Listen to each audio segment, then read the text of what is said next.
Yeah, I'm so charged today, and mm, I this video is me talking about how 2023 has been for me. Honestly, I don't really believe in these timelines, but it's a good way to just reflect. Also, I'm not in the best emotional space right now, but making this list actually helped me at looking at what's been amazing in my year. Yeah, so let's just dive right into it. I love having this new YouTuber language, you know. If I had hair, I would flick it. Um, so this is gonna be rather long, like most of my videos. But let's start. Let's start. Uh, yeah, I'm feeling. So I just had coffee. I just came home from the coffee shop, and then I met um, a friend that I hadn't seen for a really long time, and she just came, and then I sat like for 2 hours, and we just talking, and we had some things to solve between both of us. We did that, and I drew some of her energy, and the energy of the coffee, and now I'm feeling amazing. So yeah, let's start. If this is going to be long, you know, you can just get something to drink, something to doodle if it's so difficult for you to concentrate.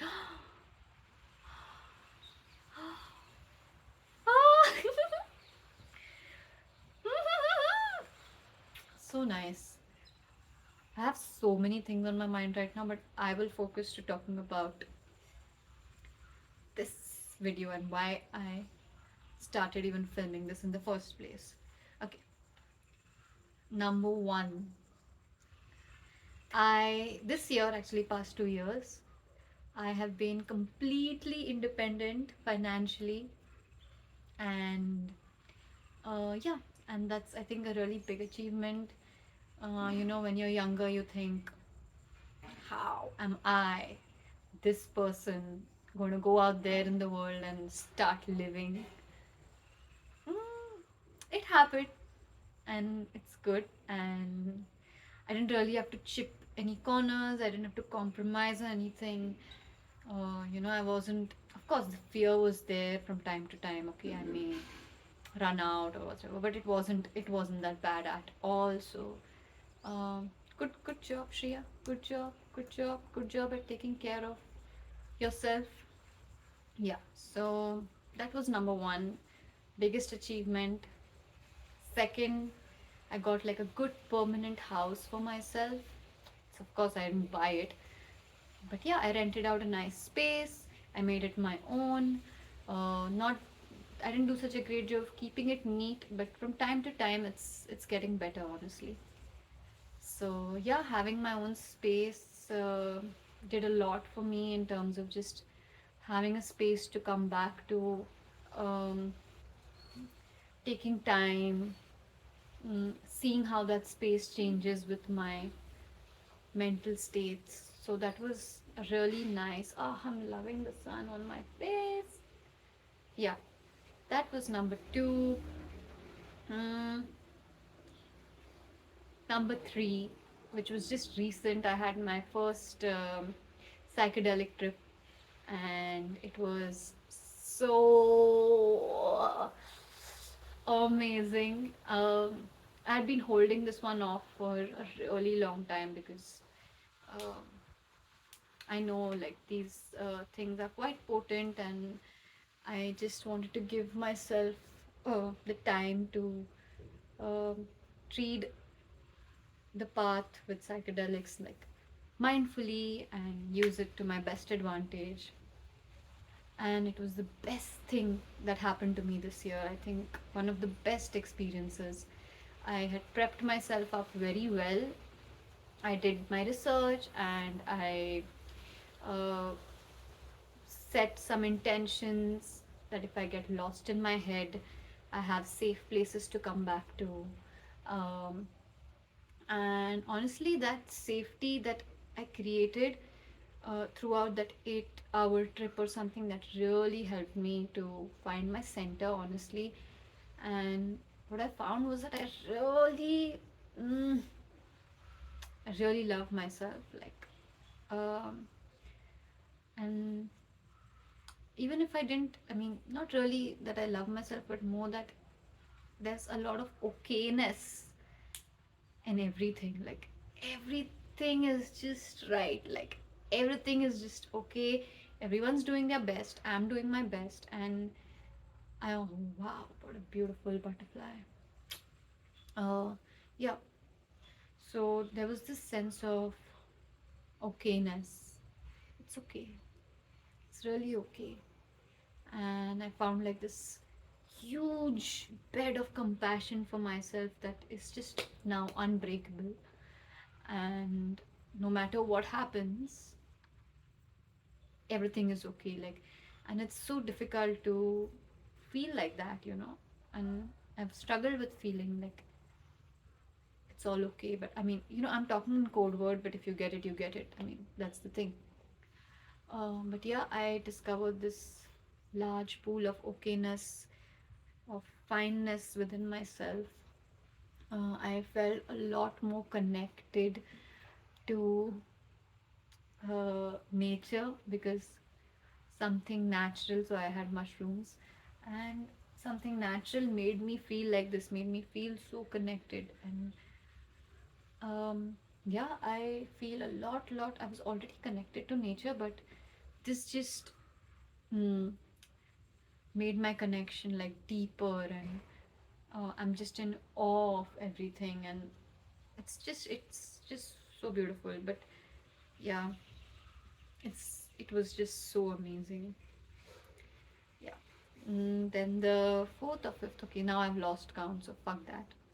And next, um, point is that I accepted myself a lot more. So I feel like the theme of this year was, so in the beginning of this year I moved into my now house. It's not my house.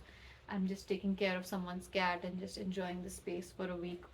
This lady is out, so.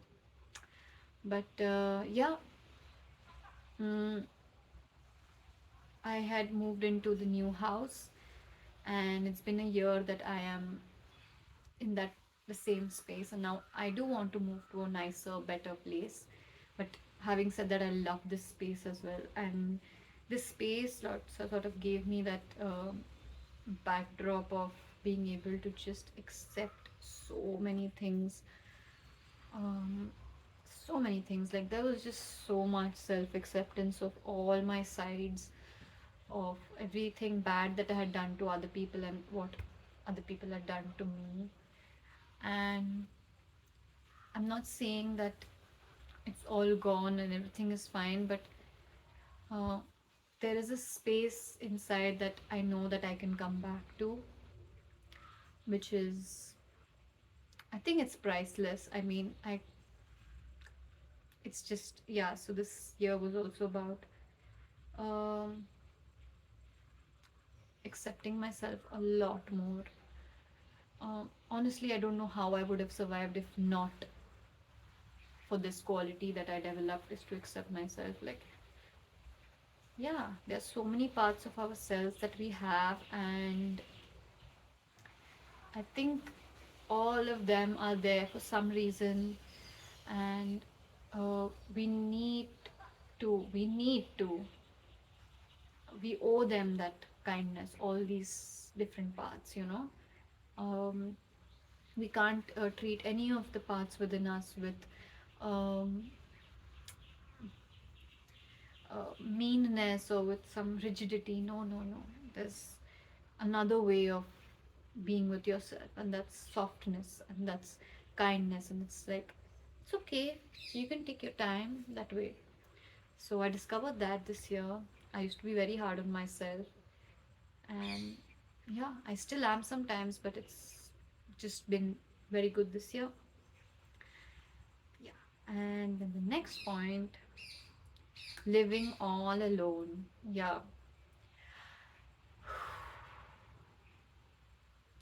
There were so many times during this year that I just wished to not live alone. But it is also through that I got to know that no matter what, I have myself.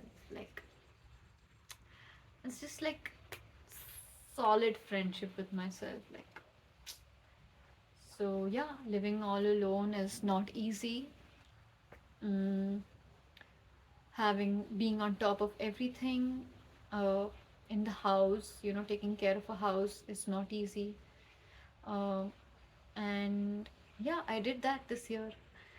Uh, and that was amazing. It was an amazing experience, even though it was shitty in some parts, but overall amazing. Um, yeah, next point is I survived singlehood, so I've not been single as single as I am right now for my entire life. Like, I think I started liking and dating boys since I was in school, like sixth, seventh grade, and I was always curious, uh, romantically very curious. So I've had many partners, but and I was never like not having anything with anyone. It was always like I was always just talking to someone or just expecting something from someone. That hole in my heart I was always chasing, but now also I, of course, but anyway, I'll come to that point next. But the good thing is that I mm, braved singlehood, and it's not easy being single. Uh, Many years ago, not many girls this age, 24, not be 25, are single. So I realize it's also a big thing and it needs appreciation from my own side. So yeah, I braved singlehood, and it's honestly really nice. It empowered me a lot. Mm, and yeah, it was good to not um, want and expect and give something to someone all the time. I could really divert that energy back to myself and know myself in a deeper sense. Next thing mm, was that I realized that I really, really, really, really want companionship. Um, I know, like, those two things go hand in hand, right? You know that you enjoy your singlehood, but I also see the value in having a companion, in having a partner, especially like because I am mostly heterosexual, so a male partner, some masculine presence in my life. Like sometimes it gets too much, and I've realized that it does get too much, and I would really appreciate some help around everything. Like, and then at one point I was like, do you just, thank you, son, do you just want house help, or do you and yeah, there was a point when I was like, do you want a guy or do you want house help? So I hired house help, and it was good, but also like, coming back home after the whole day, I would really like to like spend that time with someone and chit chat a little bit. When I'm breaking down, I would love for someone to hold me, and just I'm now comfortable being dependent on someone in a good way. So I'm looking for that, and I want that. Yeah, I just want like some solid masculine presence to be there in my life and like just hold me. Yeah, that's a feeling that I would like to have. Next, I realized that mm, I have like a major, it's not an issue, it's just a tendency to not follow, uh, like I have like ADHD kind of symptoms. I wouldn't like to, I know I made a whole video about it, but that was in the past now. But realize that I have something like that. But what I also realized is how the system really mm, tricks you into believing that you have ADHD and something needs to be fixed in you so that you go back and join the workforce or whatever. So I realized this, that I have this inability to show up consistently in the same way. I mean, I always had it, but sometimes things just get enlightened that like something happens, like I got the job and now I have to show up. So, uh, and that made me realize, okay, this is not made for me. And so I'm also realizing, yeah, that I have this problem, but it's also there because I am in the system where I need to show up. So, yeah, I realized that on a very deeper level that I am not cut out, or rather, I don't want to be cut out for working every day. And now my life's mission or the next year's mission would be how to avoid that, because I really need time to just chill out. Most of my friends, my parents all give me shit for this, that you're always chilling and all. And I was like, why not? Like, what's your problem? You know? So, yeah. So, really bursting this bubble. So, I went into that rabbit hole where, oh, I have ADHD, blah, blah, blah, blah, blah. And now what I do about it? Then I realized, no, ADHD can fuck off. I am the shit. There's nothing wrong with me. So, yeah, that was a journey. But why it helps also, I realized, to keep this label somewhere around, not very close, is that it gives you the tools to achieve what you do want. Like, yeah, I don't want to go back to a job where I have to turn up every day, or rather, if I don't want to, I want to also be able to just step back. So I don't want to go to that. I mean, okay, sorry, I'm a little bit lost. Okay, but yeah. Anyways, the point is that I adopted the ADHD thing. I took the good things from it, and now have discarded it. Yeah. Next thing, I learned Tango, and it just happened. And it's not like I had these goals and that I had to learn a new skill or whatever. It just happened. In fact, in the beginning of the year, my goal was to actually learn surfing. But then I realized it was the beach is it's not that far. It's like 15-20 minutes ride.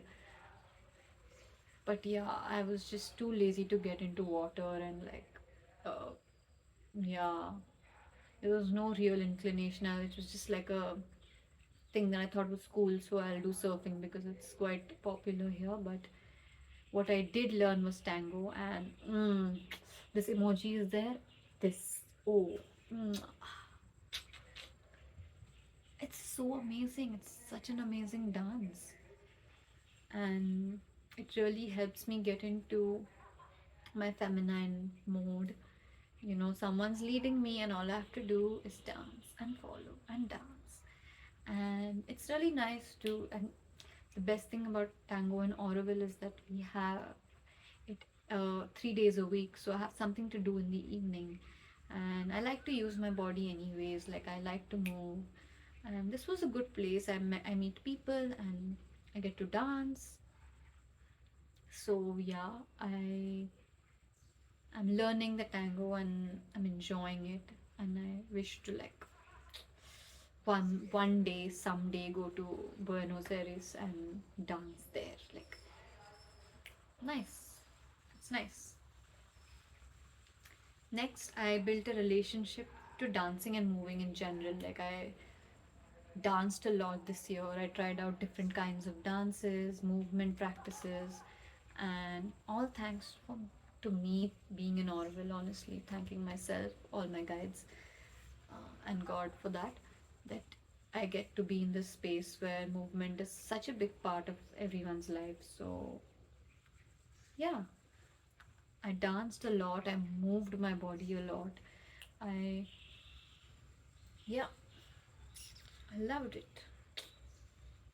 Next, I discovered my identity as a woman, and that was the single most another empowering thing for me. Like, for some reason before this, I knew it, but it was like, okay, but so what? But now I'm realizing it more. Like, I I realized it in my body that there is something different about being a woman and about being a man, and that helped me also to understand my own body, but also to work with it, to understand what my intuition is saying, and to realize that if, like like fuck, like, this is my body as a woman, and it gives me certain powers.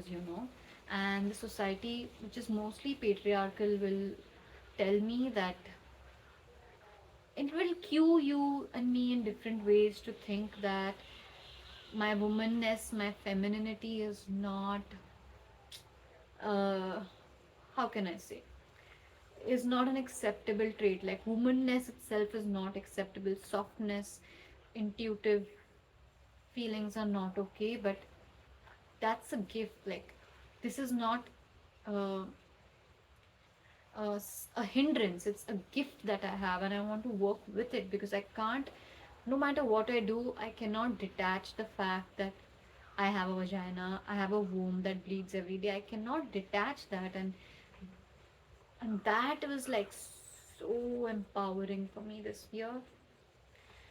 And now I know my power, I know what I bring to the table as a woman. And having this womb, having a lot of insight that usually men, they don't have it, and they have other things but they don't have this. So, and I honestly love being a woman, and I realize that I won't be anything else but a woman.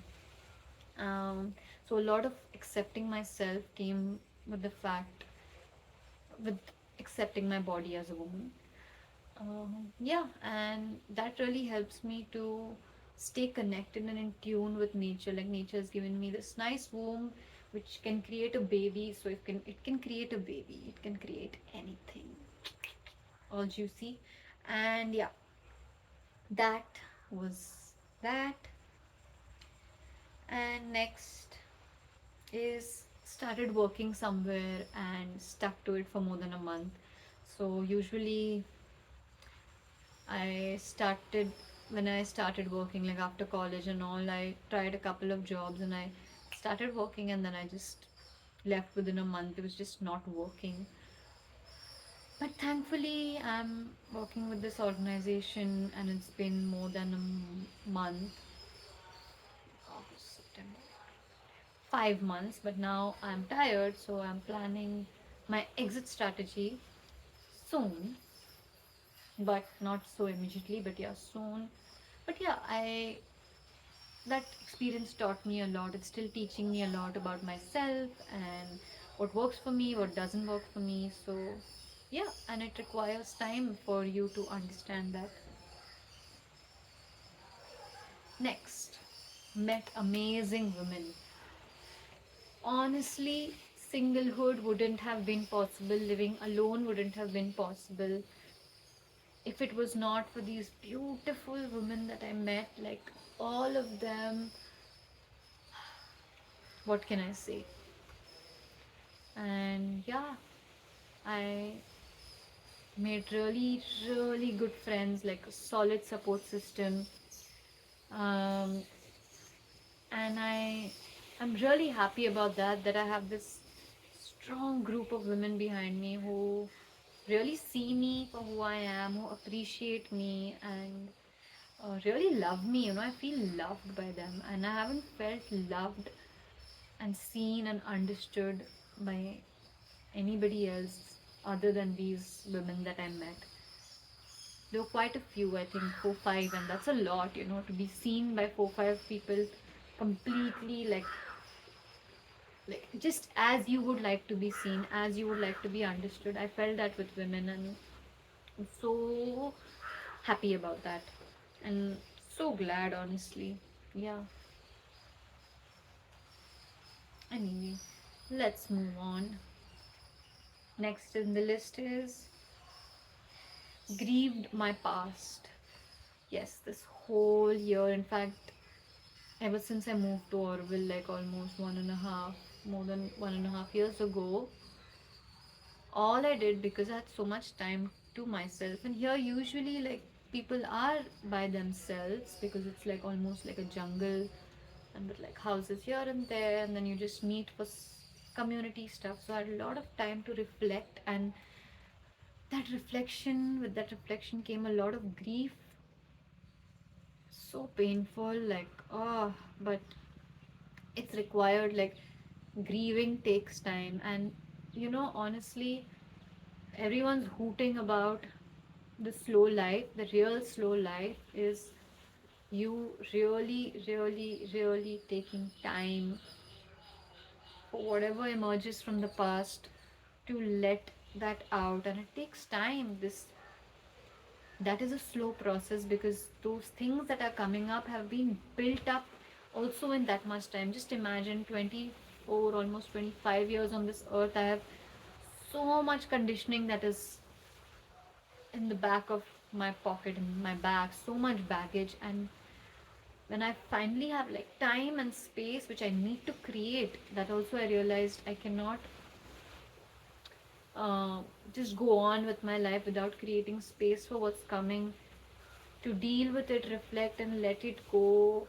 so that the space for new things to come, better ways of being. So I loved grieving the past. It's an ongoing process, but so much, I grieved so much, like my childhood stuff, and even when I'm growing up, teenage stuff, and like so many things, and so many things keep coming, because they're new experiences, and then you have a chance. Now at least I feel like I have a chance and a choice to pause and say, okay, wait, something has come up, look at it, you know and it takes time, and that's the slow life. You create time, you create space, not only outside but also inside. So yeah, that was one thing that I learned, and I'm still learning to cultivate, is to create space, and this, yeah. And I feel like this capitalist system doesn't allow that. It doesn't allow you to take that time to create the space, because they tell you that there are a lot of other things that are more important for you to go to and to do. But for me personally, I find out I like to create space, to give myself this time to do nothing, to be nothing, to be in uncertainty, to hold that uncertainty. And honestly, that's the whole grieving process. And yeah, it should be a part of everyone's life, I think. But here I'm talking only about myself. Next is found, I don't know what I wrote, huh? Found the voice of my inner child, my little girl. So this is just very recent, like just like last month, or the beginning of this month, December month, that I 28 minutes. Okay, anyways, I'm enjoying this process, so I'll keep talking. Found a nice voice of my inner child is so this also this year I paid a huge amount of money to meet this particular mentor.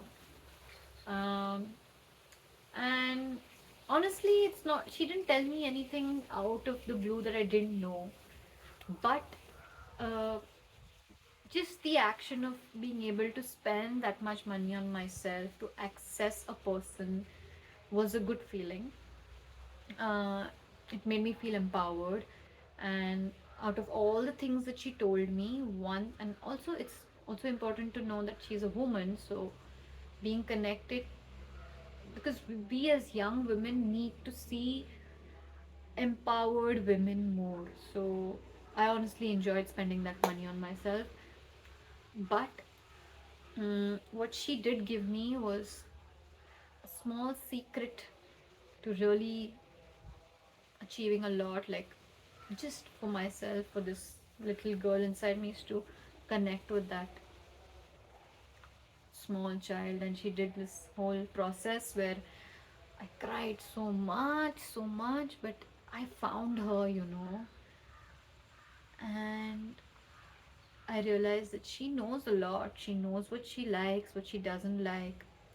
She's playful. She has needs to go play outside, to dance around, and she has this need to be loved, to be held, and there's so many things that she has. And um, the only way I can access her is to listen to her. And she will come up, she will talk to me. It will take a while. It's still taking me some time to really recognize when she comes up.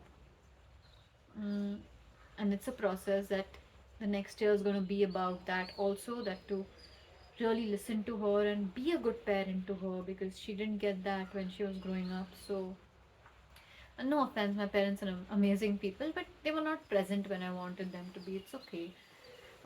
But now I am there and I can be that parent to her, and together we can just have an amazing time on this earth. Like we can do so many things. And really, so I realized that that's a valuable connection that I had with myself, is to get that small girl out, listen to her. And because she sees the world anew, right? She has the key, and I also have the key, but I need to support her. I need to give her what she wants. I need to give her safety. I need to give her time to express, play, connect. And yeah, that's something that I realized. I mean, I knew all of this, but when someone really says that to you, your body needs to feel it, like, ah, yeah, everything is happening in this body. And I have been abusing my body a little bit, like smoking a lot. And I've also not been okay, and I realized that there are some unhealthy ways I'm coping. I'm aware, and yeah, I know, I'm sure they'll go away with time. So no hard and fast stuff. So yeah, this was it. I think nothing more. These were the amazing things that happened to me in 2023. uh, and I feel very, very happy and proud of myself. um, and I won't say I'm very excited, like, ooh, yay, for the next year, but I'm ending this year on a very silent note, because many things have come up for me which I need to figure out for myself. And the good thing is, it's a little deep, dark, blah blah blah. I didn't kill myself. I'm alive. And if I didn't kill myself, everything else is just a cakewalk. Everything else is just a bonus. So I'm quite happy, honestly, that from being like so suicidal and so sad, uh, I didn't do that, but I can admire the flowers, I can admire beautiful people. And I'm going through right now a very low, very depressive phase. It might not seem like that because I'm really happy right now, because yeah, I am. There's some reasons for that, but yeah. So there's a lot of like depressed stuff come up again, and I went into that dark, deep place where I was like so low. But then now I'm seeing that there is this strong side of me, and it's really saving me. It's giving me place to be this depressed self. Like, I'm so small, but it's okay. It is going to get okay. You can take time. And yeah, so I'm ending this year with allowing myself to take time, trusting in God that even if I take time, nothing's going to go away. Um, yeah, and it's nice to have that surety It's all the work that I've been doing on myself for the past year has saved me for when like bad stuff comes up. Allow myself to like be that. And yeah, whoever listened to the end, thank you for listening, for witnessing me. And I, yeah, I'm grateful for this medium that I have. I'm grateful that 30 something people, like 30, 37, whatever, so many followers are there, and they hopefully listen and witness me because I love to be seen and witnessed. It's a nice feeling, to be able to just talk and express, and like someone's listening, like that's so nice. So thank you guys. mm. And there are some people who also make fun of me. Honestly, I find it a little funny. uh, but it's okay, you can entertain yourself. Yeah, yeah. I hope you had a good year, and I hope this can help you to also find out some things that make made you happy, and whatever you learned this year. I think it's a good practice. It's like a being your own cheerleader. No one's cheering for you. You cheer for you. I'll also cheer for you. You also cheer for you. Ow. Okay.